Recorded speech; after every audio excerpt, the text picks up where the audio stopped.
आपका एक बार फिर से स्वागत है इकरा एजुकेशन अड्डा पर, जहां आप शिक्षक नियोजन से जुड़ी खबरें सबसे पहले सबसे सटीक तरीके से पाते हैं। दोस्तों, ये वीडियो मैं आपके लिए बहुत स्पेशल लेकर आया हूं, उन सभी लोगों के लिए जो लोग ये चाहते हैं कि काउंसलिंग जो बिहार में हो रही है 1 to 5 या 6 to 8 का, उसमें धांधली ना हो। तो मैं यहाँ आज जहाँ पर बहुत बड़ी धांधली की गई है, उसका मैं आज आपके सामने पर्दाफाश करने वाला हूँ। पर्दाफाश मैं आज करने वाला हूँ आपके सामने अररिया डिस्ट्रिक्ट के सिकटी ब्लॉक का, जहाँ पर 13 तारीख को जो काउंसलिंग की गई, उसमें बहुत बड़ा फर्जीवाड़ा किया गया है। उस फर्जीवाड़े के मैं आप कहेंगे भैया फर्जीवाड़ा आप कैसे कह सकते हैं, क्या सबूत है आपके पास?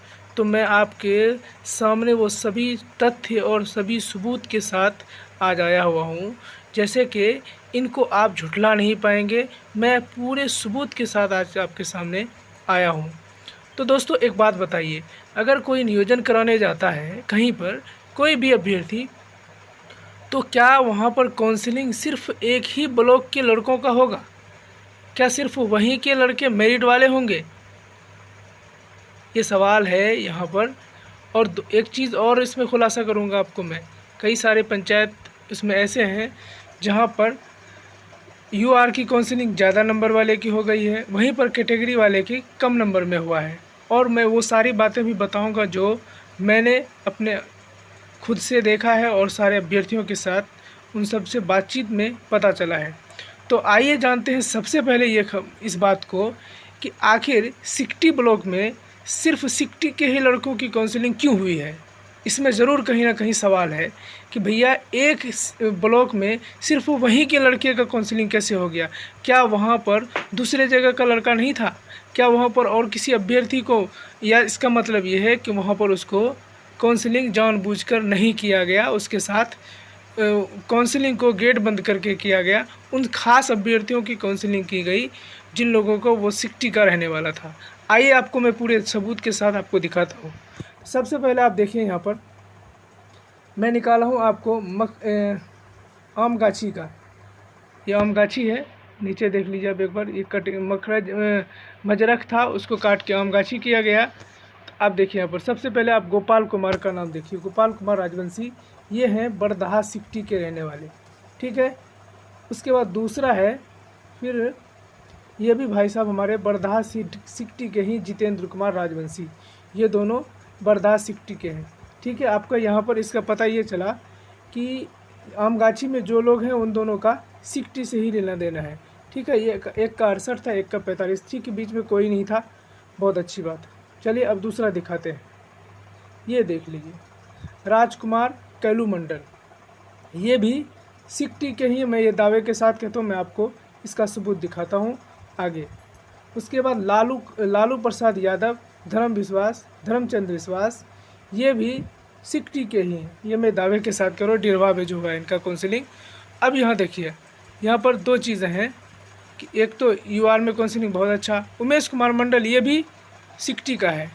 ये सभी लोग सिकटी के हैं। आप अगर यकीन नहीं हो तो इनका नाम मिलाइए और आप उनका क्या कहते हैं, आप मेरिट लिस्ट मिलाइए। अब दूसरी जगह का आपको 100% ये लोग, वो मैं मिला चुका हूँ इसलिए आपसे कह रहा हूँ। चलिए, ये हो गया आपका डेरवा का, जो तीनों अभ्यर्थियों का चयन हुआ है, ये सभी सिकटी के हैं। 2 पंचायत आपने देख लिया, ये भी सिकटी के हैं और यहाँ भी सभी सिकटी के हैं। उसके बाद चलिए आगे चलते हैं, रविंद्र कुमार बुद्धिनाथ मंडल, ये भाई साहब भी सिकटी के ही हैं, 66.86 इनका मेगांक है। इनका यूआर में काउंसलिंग हुआ, ईबीसी कैटेगरी से थे, यूआर में काउंसलिंग हुआ। उसके बाद सुधीर रंजन कुमार, ये भी वहीं पे हैं, सिकटी के ही हैं। इनका परसेंटेज था 63.49, इसके बीच में कोई भी अभ्यर्थी वहाँ मौजूद नहीं था, ऐसा उनका कहना, मुखिया या जो ग्राम सेवक हैं उनका कहना है। उसके बाद योगेश कुमार यादव, ये भी सिकटी के ही हैं, इनका है 62.93। अब देख लीजिए खेल यहाँ पर, ये बीसी का अभ्यर्थी है, यूआर में काउंसलिंग हुआ है, कितना परसेंटेज है, 62.93। चलिए उसके नीचे प्रदीप कुमार मंडल, इनका कैटेगरी है ईबीसी, इनका चयन भी हुआ है ईबीसी में, इनका परसेंटेज है 63.15, यानी ये यूआर में इसकी काउंसलिंग होनी चाहिए थी, लेकिन काउंसलिंग कहाँ किया गया? 63.15 वाले का ईबीसी में। इसका मतलब है कि जब ये काउंसलिंग हो रही थी उस वक्त ये मौजूद नहीं था। अगर मौजूद था तो इसका काउंसलिंग यूआर में होना चाहिए था, उस ईबीसी वाले का यहाँ पर होना था। लेकिन मुखिया जी ने बहुत चालाकी से काम किया यहाँ पर। उनको कहा कि भाऊ तुम यूआर में ले लो, क्योंकि उसका बीसी में तो बीसी वाला तो ईबीसी में हो नहीं सकता था, इसलिए उनका काउंसलिंग यूआर में कर दिया और ईबीसी वाले का जिसका परसेंटेज ज़्यादा था उसका इसमें कर दिया। भैया ये बहुत बड़ा घपलाबाजी यहाँ पर किया गया। उसके बाद देखिए यहाँ दूसरा एक और घपला है, 64.50 वाले का भी उनकी कैटेगरी में किया गया। 62 वाले का किया जा रहा है यूआर में, और 63 और 64 जो उससे ज़्यादा परसेंटेज है उनका किया जा रहा है ईबीसी में, ईडब्ल्यूएस में। ये बहुत बड़ा कमाल। ठीक है, चलिए ये खुलासे को आप देख रहे हैं और साथ के साथ अब ये भी देख रहे हैं ये सभी लोग कहाँ के हैं? सिकटी के। चलिए आगे बढ़ते हैं। इस पंचायत के बाद मैं आपको दिखाता हूँ। अब पंचायत चलते हैं मजरक का। मजरक में दीपक कुमार शाह, ये भाई भी हमारे बड़दाह के ही हैं, इनका 65.94 मेगा अंक है। उसके बाद पप्पू कुमार यादव जी, इनका भी घर डिहोरा सिकटी ही है, ये भी सिकटी के, ये भी सिकटी के, देखते जाइए। उसके बाद एक साहब हमारे 59.2 का, इनका भी घर भिरी सिकटी है, देख लीजिए। उसके बाद एक भाई हमारे 63.31, बताइए ये ईडब्ल्यूएस के थे।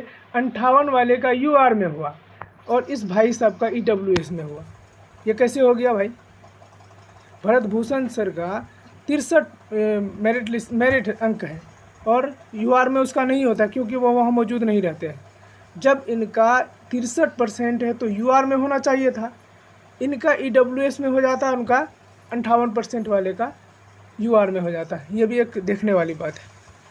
चलिए ये तो अभी आपने ये सब देखा कि ये कहाँ के सभी लोग? सिकटी के। चलिए आगे बढ़ते हैं। बस अभी सब जो एग्ज़ाम्पल थे लगभग मैं आपको सभी के बता दूं कि सभी के सभी ये सिकटी के हैं। तो ऐसा कैसे हो सकता है कि किसी भी ब्लॉक में सिर्फ सिकटी के ही लड़कों का काउंसलिंग हुआ होगा और लोग कहाँ चले गए होंगे?